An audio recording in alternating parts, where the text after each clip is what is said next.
Hello friends, तो अभी हम लोग बात करेंगे पीआरटी इतिहास में, यानी कि पीआरटी इतिहास में हमें क्या पढ़ना चाहिए, कौन सा टॉपिक पढ़ना चाहिए और विगत जो 3 चरणों में एग्जाम हुआ है, पहला चरण, दूसरा चरण और तीसरा चरण और री एग्जाम में कहाँ कहाँ से प्रश्न पूछे गए हैं, उन सारे टॉपिक को एक बार हम लोग देखते हैं। और यहीं से प्रश्न पूछा गया है। इतना ही टॉपिक है जहां से तीनों चरणों में प्रश्न जो है पूछे गए हैं। तो हमें जो सिलेबस है, सिलेबस में हम पहले समझते हैं, है ना। तो सिलेबस में दिया हुआ है यहाँ पे इंडियन नेशनल मूवमेंट, यानी पीआरटी 1 to 5 के एग्जाम में जब आपसे इतिहास से सवाल पूछा जाएगा तो सिर्फ भारतीय राष्ट्रीय आंदोलन से ही प्रश्न पूछे जाते हैं। तो चलिए सबसे पहले हम लोग देखेंगे, यानी कि 1.0, 2.0, 3.0 और री एग्जाम में कहाँ कहाँ से प्रश्न पूछा गया है। अगर हम लोग इतने टॉपिक को भी अगर कवर कर लेते हैं तो सारे के सारे जो प्रश्न है यहीं से पूछे गए हैं और पूछे भी जाएंगे। सबसे पहला हम लोग 1857 की क्रांति की बात करेंगे। यहाँ पर देखिए, ये 1857 की जो क्रांति है ये भारत के संदर्भ में भी पूछा जाएगा और बिहार के संदर्भ में भी प्रश्न पूछे जाएंगे। हम लोग इतिहास को अभी देख लेते हैं, उसके बाद हम लोग बात करेंगे कि कौन सा एक किताब पढ़े जहां से सारा का सारा प्रश्न जो है पूछा गया है और टकरा भी जाए।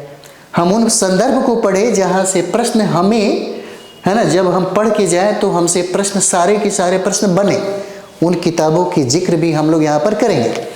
तो यहाँ पर देखिए 1857 की क्रांति से प्रश्न पूछा गया है और पूछा जाएगा। और यहाँ पर देखिए संदर्भ ज़्यादा जरूरी है। संदर्भ की हम लोग बात करें तो यहाँ पे संदर्भ ज़्यादा जरूरी है, भारत के संदर्भ में और साथ ही साथ बिहार के संदर्भ में।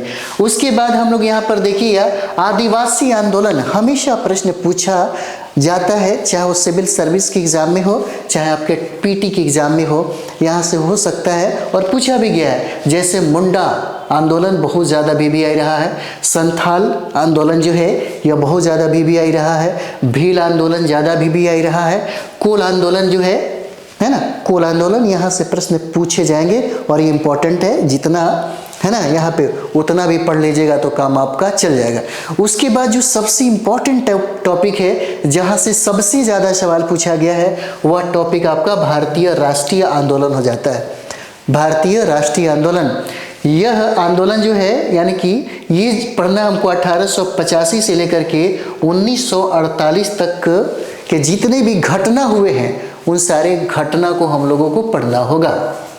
अब देखिएगा इसके संदर्भ में कहाँ कहाँ से प्रश्न पूछे गए हैं, उन प्रश्नों पे हम लोग, उन टॉपिक पे हम लोग एक बार विचार करते हैं। जैसे में देखिएगा महात्मा गांधी का चंपारण सत्याग्रह 1917 में चंपारण सत्याग्रह हुआ था। यहाँ से हमेशा बीपीएससी प्रश्न बनाया है, चाहे वो सिविल सर्विस में हो, चाहे बिहार के किसी भी एग्जाम में, कोई भी एग्जाम हो, अगर सवाल बनता है तो चंपारण सत्याग्रह से वो बनाता ही बनाता है।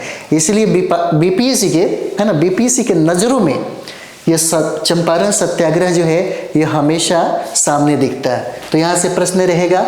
उसके बाद असहयोग आंदोलन 1920 में जो प्रारंभ हुआ था, और 1920 में जो प्रारंभ हुआ, एक चीज़ और भी समझिएगा इसको, आप तो एनसीईआरटी से पढ़ लीजिएगा, एनसीईआरटी से पढ़ लीजिएगा, कोई बात नहीं, और भी संदर्भ भी पढ़ लीजिएगा, ये भी चलेगा।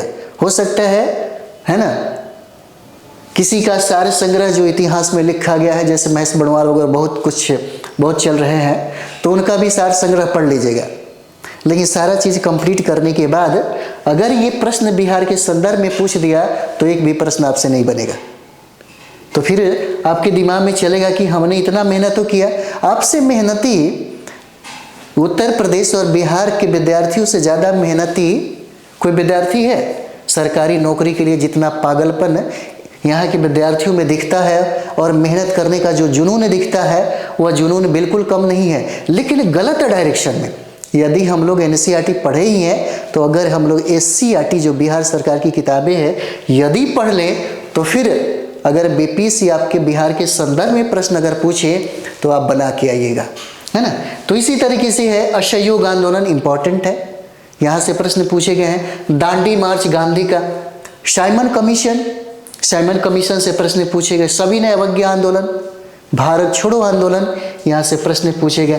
पूना समझौता, अंबेडकर और गांधी के बीच में हुआ था, प्रश्न पूछे जाते हैं। गांधी अरविंद समझौता, वेवेल योजना, क्रिप्स मिशन, माउंटबेटन योजना, यहाँ से प्रश्न पूछे जाएंगे। संगठन, प्रमुख संगठन है, यहाँ से प्रश्न पूछे जाते हैं। प्रमुख पुस्तक है, उसका लेखक, पुस्तक और लेखक। पत्र और पत्रिकाएं, पत्र और पत्रिकाएं के संपादक कौन है, यहाँ से प्रश्न पूछे जाते हैं। बहुत ज़्यादा नहीं पढ़ना है, दिमाग में चलता होगा कि बहुत ज़्यादा पढ़ना है, इसके लिए हम आपको एक किताब बताते हैं, बहुत बेहतरीन किताब है, बहुत बेहतरीन। जितना भी पढ़ लीजिएगा आपका रिजल्ट इतिहास में अगर 20-18 प्रश्न भी पूछेगा तो ज़्यादा से ज़्यादा 1 और 2 ही गलत होगा। सबसे पहले हम लोग बात करेंगे क्या संदर्भ पढ़े। तो देखिए, बिहार सरकार की जो किताबें हैं, बिहार सरकार की किताब है समग्र शिक्षा अभियान की जो किताबें है, 8 क्लास का, 8वां क्लास का लेवल आपसे ज़्यादा नहीं मांगेगा।